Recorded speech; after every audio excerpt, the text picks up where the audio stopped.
Bonjour tout le monde, aujourd'hui je vous propose des spaghettis champignons tomates. On pourrait presque appeler ça un one pot spaghetti champignons tomates. Pourquoi? Parce que là on va pas utiliser de mode doré ni quoi que ce soit, on va directement passer en cuisson rapide. Alors pour cette recette ici vous avez 300 g de spaghettis. Moi ce que je fais c'est que je les mets dans un récipient. Là c'est un plat qui va au four. Je mets de l'eau pour les ramollir comme ça enlève l'amidon et j'ai pas besoin de les couper pour les mettre dans la cuve du Cookéo.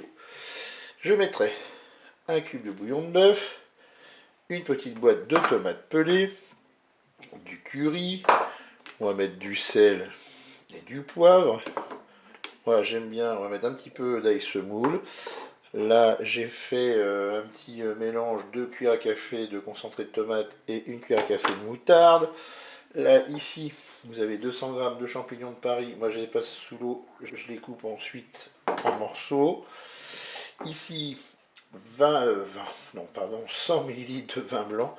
Et puis là, j'ai de l'eau pour recouvrir l'ensemble de mes ingrédients. Et bien, c'est parti pour la recette. Allez, je vais mettre pour commencer mes spaghettis. Vous voyez, elles sont ramollies, donc elles se mettent facilement dans le Cookéo. Je vais maintenant ajouter les champignons de Paris. Je vais ajouter les tomates pelées.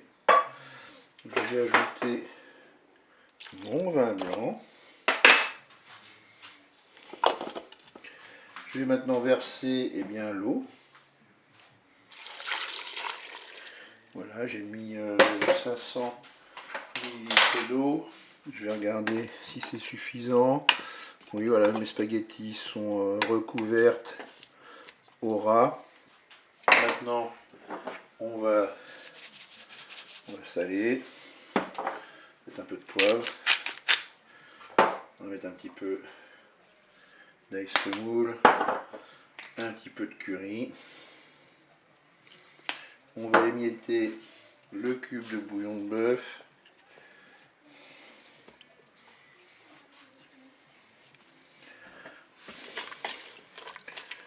Et on va pouvoir maintenant programmer notre cuisson. On va se mettre en mode manuel, en cuisson sous pression ou cuisson rapide. Là je regarde le temps indiqué sur le paquet de pâtes et je divise par deux, moi c'est des pâtes 10 minutes. Je vais mettre 5 minutes de cuisson. Je fais OK, qu'un départ immédiat. La cuisson est terminée. Je vais pouvoir ajouter ma petite préparation de concentré de tomate et de moutarde.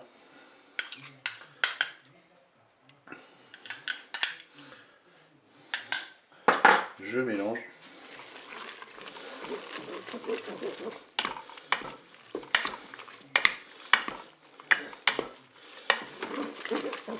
Alors bien sûr, pour concentré de tomate, vous pouvez en rajouter si vous voulez, moi ça me suffit.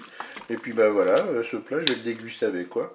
Eh bien je vais me faire cuire des petits steaks hachés pour aujourd'hui. Allez, au revoir et à bientôt!